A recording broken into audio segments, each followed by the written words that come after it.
बोलो। ओम।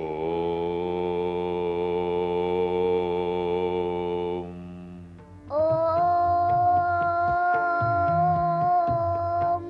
या देवी सर्वभूतेषु बुद्धिरूपेण संस्थिता नमस्तस्यै नमस्तस्यै नमस्तस्यै नमो नमः। पुत्री सावित्री ने अपनी प्रखर तेजस्विता और बुद्धि चातुर्य के बल से अपना शिक्षण समय से पहले ही समाप्त कर लिया है।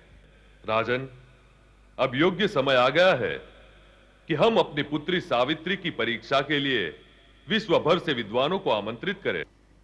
वह तो बहुत छोटी है और इतनी छोटी बालिका के लिए ऐसी कठिन परीक्षाएं क्या ये योग्य है? तमाम विद्वानों एवं पंडितों को आमंत्रित कर दिए गए हैं। पुत्री सावित्री की परीक्षा का कार्यक्रम 3 दिन तक चलेगा। हमारे सुख का सूर्योदय बस अब निकट ही आ रहा है। मेरी मते आपकी बात नहीं समझ रही है रानी भैरवी। तुम बस आनंद करो और प्रतीक्षा करो उस क्षण की जब उसकी पराजय हमारी विजय बनकर आएगी।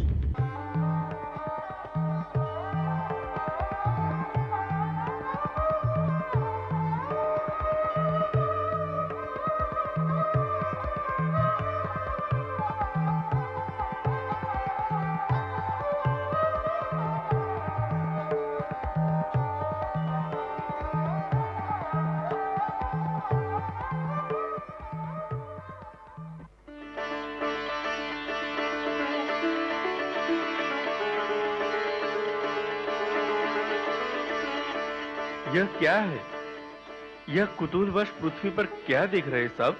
आओ, आप भी देखो।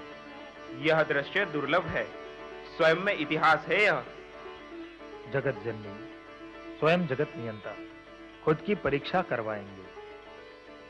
हे मां, यह क्या खेल है? हम लघुबुद्धि, हम पामर, हमारी मति में आपकी क्रीड़ा कैसे होगी? नारायण नारायण। प्रणाम गुरुदेव। आप सर्वव्याप्त हैं। हम आप ही के बारे में विचार कर रहे थे। हमें ज्ञान है और इसीलिए हम यहां उपस्थित हुए हैं। अवकाश में विचरण करते समय हमें हर जीव की मनोदशा का अंदेशा रहता है और इसीलिए हम यहां उपस्थित हुए हैं। कहो देव, क्या प्रश्न है तुम्हारा? प्रभु, हम असमंजस में हैं। हमारी मति द्विधा की बेड़ियों में आ पड़ी है। इतनी विकट समस्या और हमें ज्ञान तक नहीं? कहो देव, निसंकोच कहो। मन में चल रहे इस द्वंद्व का हम जरूर अंत करेंगे। देव, महामाया शक्ति की यह क्या लीला है? जो स्वयं सर्वशास्त्रों की देवी है, जिसके चरणों में त्रिदेव भी शीश झुकाते हैं, सर्ववेद जिसकी जिह्वा पे सामान्य वाणी के समान है, जिनकी वीणा का संगीत विश्व का श्रेष्ठ गान है, वह कैसे अपनी परीक्षा करवाएंगे और किससे? मां है वह।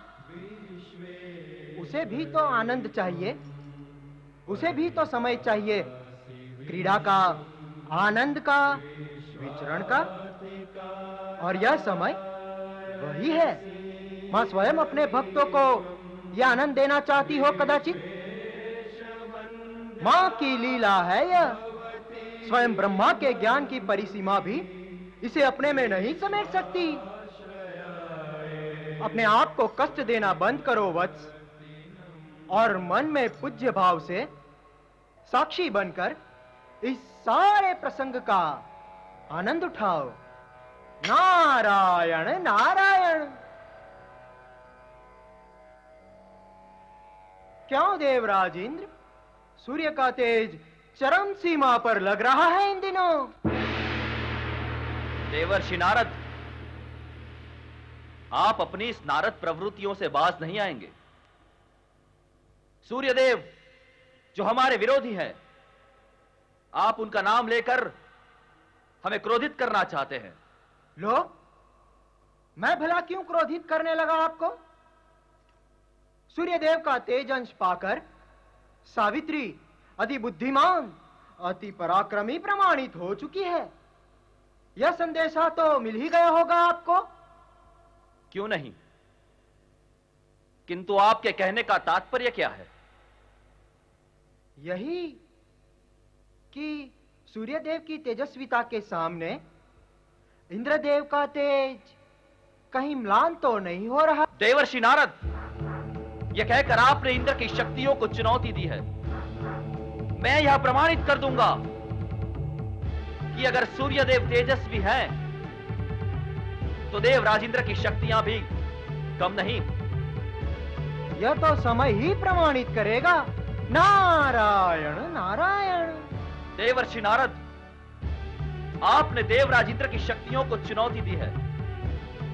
अब सूर्य का तेज क्षण भर में ग्लान नहीं किया तो मेरे पद को। हाँ, देवराज, उतावले होकर कोई भी प्रतिज्ञा ना लीजिएगा। पहले आप पृथ्वी पर हो आइए, सावित्री के तेज का अनुभव करके आइए। तब तक हम देवगण आपकी प्रतीक्षा करेंगे। नारायण नारायण। अब तो समय ही प्रमाणित करेगा कि अधिक तेजस्वी कौन, देवराज इंद्र या सूर्य के तेज का अंश सावित्री। नारायण नारायण। कदाचित देवराज यह भूल गए हैं कि सूर्य की तेजस्विता मां के ललाट के कुमकुम का अंश मात्र है। नारायण नारायण।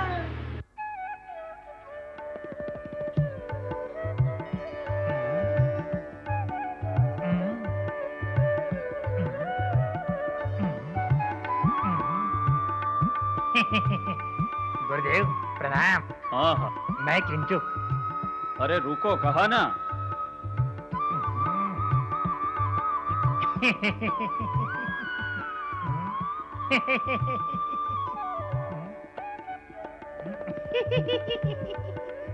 किंचुक। महाबाहु जी, हंसिए हंसिए हंसिए हंसिए, हंसने में मोहरे नहीं लगती। प्रणाम, मैं किंचुक। प्रणाम, मैं किंचुक।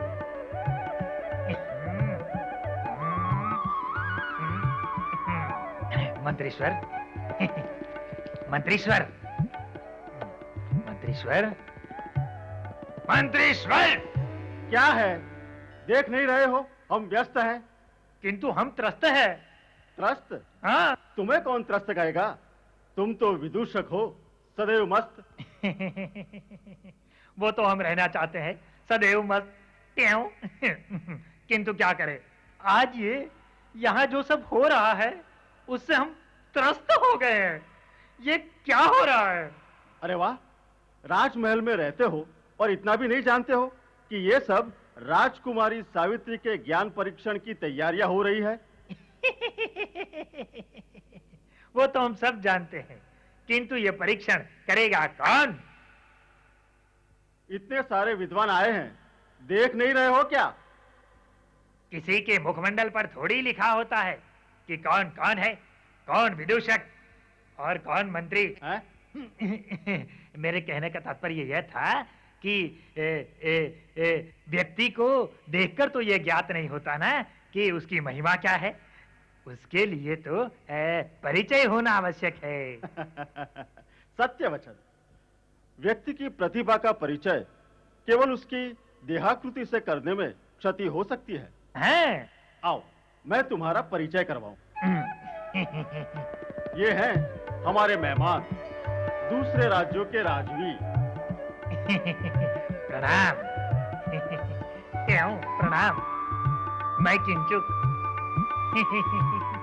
क्यों प्रणाम? मैं किंचुक। किंचुक, इधर आओ। आप हैं मुनिगण। प्रणाम, मैं किंचुक। महाराज अश्वपति पधार रहे हैं।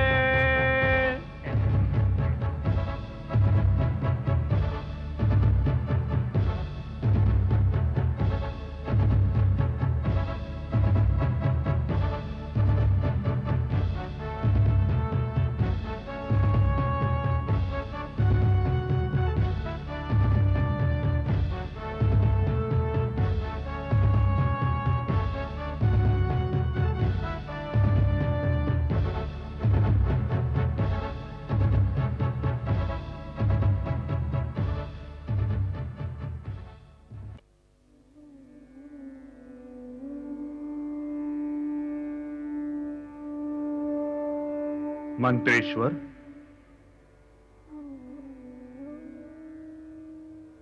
आपको क्या लगता है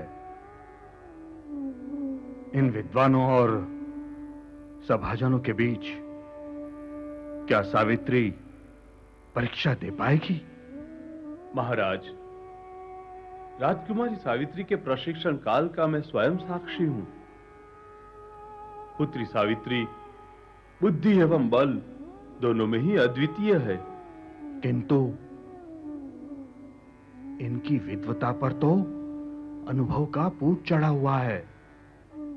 इन्होंने विश्व के व्यवहार का वास्तव ज्ञान भी प्राप्त किया हुआ है। महाराज, एक विद्वान राजवी के भीतर धड़कते वात्सल्य पिता का हृदय ध्वनि में सुन सकता हूं। किंतु महाराज, आप चिंता मुक्त हो। मुझे दृढ़ विश्वास है पुत्री सावित्री अपने पिता का गौरव अवश्य बढ़ाएगी। अरे सावित्री, तुम्हें भय नहीं लगता? भय? वह क्या होता है? लो, इसे तो भय शब्द का परिचय भी नहीं, तो अनुभव क्या होगा? अरे सावित्री, भय तो मानो मात्र को होता है, ज्ञात एवं अज्ञात दोनों से। ज्ञात को तो हमने पहचान लिया, पर अज्ञात से हम अपरिचित हैं, तो उसमें भय किससे? हाँ सावित्री, राजसभा में बहुत सारे लोग होंगे। हाँ, शास्त्र के जानकार पंडित, शास्त्र के ज्ञाता महायोद्धा, शब्द के विद्वान कविगण, स्वर के साधक कलाकार, और इन सब की उपस्थिति में आज तुम्हारी परीक्षा होगी। परीक्षा? सखी, आज जो होगी वह तो मेरी जानकारी की, मेरे ज्ञान की, मेरी साधना की परीक्षा होगी। किंतु किंतु किंतु क्या? हाँ हाँ, क्यों रुक गई सावित्री? इस परीक्षा की सफलता या असफलता इतनी महत्वपूर्ण नहीं है। असफल होने पर पुनः प्रयत्न किया जा सकता है, साधना भी की जा सकती है, ज्ञान अर्जित भी किया जा सकता है। आज तो सब कुछ मेरे अनुकूल है। मेरे परिचित वातावरण में मेरे वत्सल पिता तथा आदरणीय गुरु की उपस्थिति में होगा। किंतु व्यक्ति की सच्ची परीक्षा असामान्य संजोगों में होती है, और तभी उसकी क्षमता का परिचय मिलता है। अरे वाह, तुम तो बड़ी बड़ी बातें करने लगी। आज परीक्षा जो है, परीक्षा?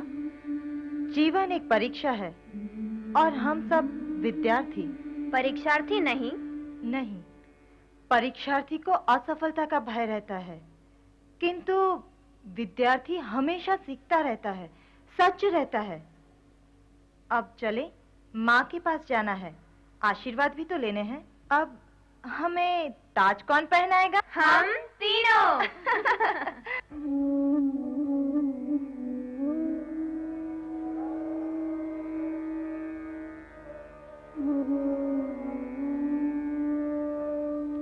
मेरा मन मेरे बस में नहीं है। सावित्री के ज्ञान की कसौटी को लेकर मेरे मन में कई विचार आते हैं। स्वाभाविक है, महारानी माँ भी है। हाँ, कभी कभी ऐसा होता है, मैं माँ हूँ, महारानी नहीं होती तो अपनी पुत्री पर कितना प्रेम प्रकट कर पाती। महारानियों की मर्यादाएं महारानियां ही जानती है, और उनकी विशेषताएं मुझ जैसी सद्भागी दासी। प्रणाम माँ। माँ,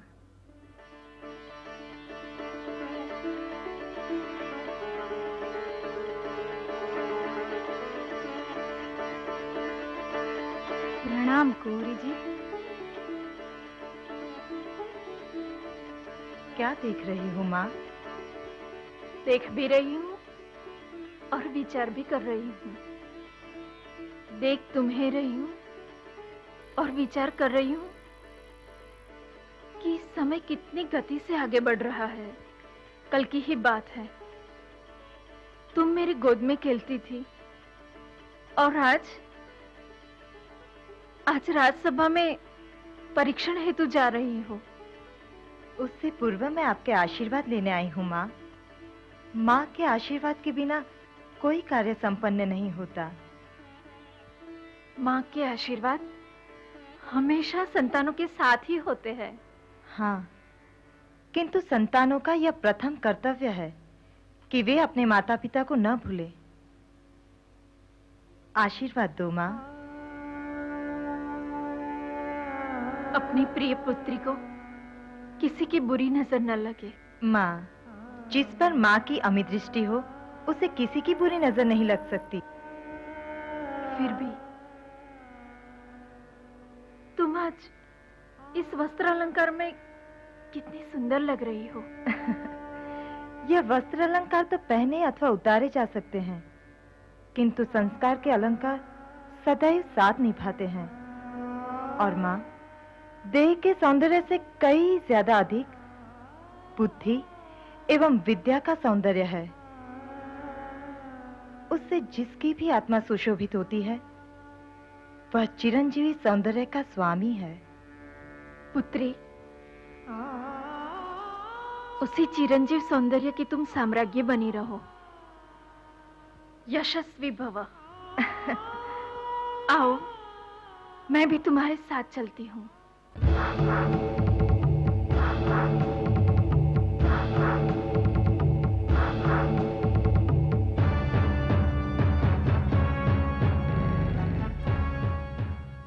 प्रणाम देवराज इंद्र। स्वागत वरुण देव, स्वागत। किस विचार में खोए हुए थे देवराज? यदि कोई व्यक्तिगत बात ना हो तो। बात तो व्यक्तिगत ही होती है वरुण देव, तभी वह व्यक्ति को व्यथा और प्रसन्नता का अनुभव कराती है। व्यक्तिगत व्यथा अथवा प्रसन्नता का विषय केवल आप तक ही सीमित रहेगा, किंतु समष्टि के संदर्भ में कुछ है तो मैं यथाशक्ति सहाय रूप। आज जो व्यक्तिगत है वरुण देव, वही कल समष्टिगत हो सकता है। हमारी लड़ाई सूर्यदेव से है।